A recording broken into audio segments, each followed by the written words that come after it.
क्या बात है आमिर, आप बहुत परेशान लग रहे हैं। मुझे ये समझ नहीं आ रही कि मैंने बहुत से फैक्ट्स और इन्फॉर्मेशन दी जीके सब्जेक्ट के अंदर और बहुत तरीकों से बच्चों को पढ़ा लिया, फिर भी इंगेज नहीं हो पाते। तो मैंने ये सोचा कि क्या मैं आपसे डिस्कस कर लूँ कि मैं स्टोरी टेलिंग या रियल लाइफ एग्जाम्पल्स को रिलेट कर सकूँ इसके अंदर। और माशाल्लाह से आप लोग सब काफ़ी बेहतरीन वो सब्जेक्ट्स के टीचर हैं, डिफरेंस ऑफ डाइवर्सिटी है, तो आप मुझे मतलब बताएं कि मैं इसको कैसे इम्प्लीमेंट कर सकूँ अपने सब जीके सब्जेक्ट के अंदर स्टोरी टेलिंग और रियल लाइफ एग्जाम्पल्स। ये तो बेहतरीन बात आपने की है। रियल लाइफ एग्जांपल्स और स्टोरी टेलिंग मेथड तो हमारी रूह है हमारी इसकी ना। इवन मैं अपनी बात भी करूं तो मेरी इसके टीचिंग के अंदर लास्ट टाइम मैं अपना ही आपको एग्जांपल बताऊं कि लास्ट टाइम बच्चों को न्यूटन्स लॉ पढ़ा रही थी मैं। बहुत बोर हो रहे थे, उनको बिल्कुल मजा नहीं आ रहा था, बड़ा एक सीरियस सा टॉपिक उनको फील हो रहा था। फिर मैंने सोचा कि स्टोरी बनाती हूँ। एक बच्चा है जो हॉकी खेल रहा है, देन फिर वो उसकी पूरी स्टोरी उनको सुनाई कि उसने किक किया, गिर गया, उसके साथ फोर्स एक्शन और सारी चीजें बड़ी अच्छे से इंटरेक्ट हुई, कोऑर्डिनेशन हुआ। बच्चों ने बहुत इंजॉय किया लेक्चर को, क्लास को। मुझे खुद को बहुत मजा आया, बड़ा रिलैक्स वे में पूरा कॉन्सेप्ट भी बच्चों को डिलीवर हो गया और मेरा जो मकसद था वो भी हो गया और पूरा स्टोरी पर बेहतरीन अंदाज से इसको हम कर सकते हैं। मैं सादिया बहुत ज़बरदस्त।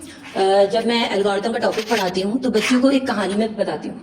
जैसे कि एक बच्चे को डेली रूटीन के बारे में बताती हूँ, जैसे कि वो सुबह उठता है, यूनिफॉर्म पहनता है और उसके बाद वो नाश्ता करता है। तो ये सब एक सीक्वेंस है, जैसे कि एल्गोरिथम में होता है, sequence wise step by step हम काम बताते हैं। तो इससे क्या होता है कि बच्चे तुरंत पूरे कॉन्सेप्ट को समझ जाते हैं। कि कभी बच्चों को कंफ्यूज करते हैं, तो अगर हम उसे रियल लाइफ से रिलेट करें, जैसे बच्चों को शॉपिंग की स्टोरी बताऊं कि जैसे अगर आपने 2 एप्पल परचेज किए, फिर आपने 3 एप्पल परचेज कर लिए, ठीक है, तो कितने एप्पल हो गए? 5 एप्पल हो गए। लेकिन अगर जिस तरह से उनका एडिशन का कॉन्सेप्ट क्लियर हो जाता है, लेकिन अगर वैसे कौन 5 एप्पल में से आपने 1 एप्पल खा लिया तो आपके पास कितने एप्पल बचे? तो बोलेंगे 4। तो इस तरह उनका सब्ट्रैक्शन का जो कॉन्सेप्ट है वो भी क्लियर हो जाएगा।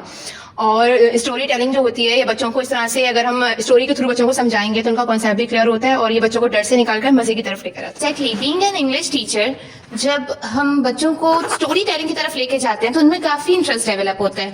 लेट्स सपोज अगर मैं एग्जेक्टिव का टॉपिक पढ़ा रही हूँ बच्चों को, तो मैं बच्चों को एक सीन बताती हूँ कि जैसे कि स्टोरी की तरह के एक गार्डन है, उसमें बच्चे खेल रहे हैं, वहां पे प्लांट्स हैं, ट्रीज हैं, डिफरेंट स्विंग्स हैं। तो उससे क्या होता है, बच्चे उस स्टोरी को डेवलप करते हैं अपने माइंड में और इससे इनमें इंटरेस्ट डेवलप होता है और वो एग्जेक्टिव के फिनोमेना को भी समझ सकते हैं। तो इसमें बहुत सारे इवेंट्स हैं, डेट्स हैं, तो बच्चों को बड़ा मुश्किल होता है इसको समझने में। तो स्टोरी टेलिंग के जरिए वो बहुत अच्छे से समझ सकते हैं। इसमें जैसे कोई इवेंट हुआ, उसमें कायदे आज़म अल्लामा इकबाल हम कैरेक्टर्स बना के स्टूडेंट्स को रोल प्ले करवाते हैं, तो बच्चे उससे बड़ी लर्निंग करते हैं, उसको मेमोराइज करते हैं और इवन उनको जो डेट्स उस वक्त हो रही होती हैं तो उस हिसाब से उनको इवेंट बताए जाते हैं। तो ये है कि उनके अंदर एक कॉन्सेप्ट डेवलप हो जाता है, वो स्टोरी को महसूस करते हैं, अपनी रियल लाइफ के साथ उसको कनेक्ट करते हैं। तो स्टोरी टेलिंग उनकी लाइफ में बहुत असरअंदाज। बेहतरीन, आप सबके आइडियाज मैंने सुने, काफी मजा आया और काफी सारी चीजें सीखने को मिली। तो इससे ये पता चलता है कि स्टोरी टेलिंग और रियल लाइफ एग्जाम्पल और कहानियां क्या ताकत रखती हैं हर सब्जेक्ट के अंदर।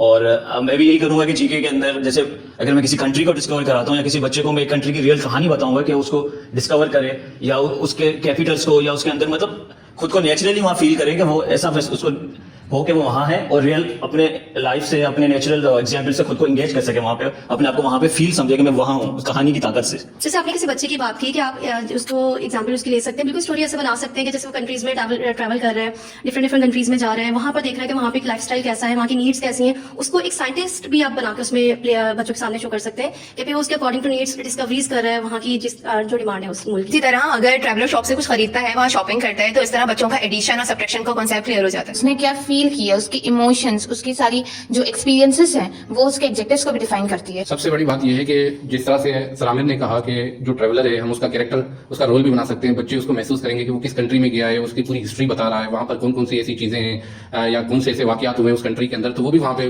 बड़ा इंटरेस्टिंग होगा उनके लिए, उनको याद करने के लिए और उसको महसूस करने के लिए कि वो अपने आप को महसूस करेंगे कि वो खुद भी उस कंट्री के अंदर मौजूद है। अच्छा, और फिर मैं उसकी डेली रूटीन को एक एल्गोरिथम बना दूंगी, कहानी एक फ्लो चार्ट बन जाएगी। तो आप सबका बहुत बहुत शुक्रिया। और मुझे इससे ये समझ आया कि स्टोरी टेलिंग की और रियल लाइफ एग्जाम्पल की क्या अहमियत है सब्जेक्ट के अंदर और किस तरीके से वो सब्जेक्ट को जिंदा कर देता है। तो मैं कोशिश करूंगा कि आप सबके तजुर्बे से एक फेज हासिल कर सकूं। बहुत बहुत शुक्रिया आप सबके कोऑपरेशन का।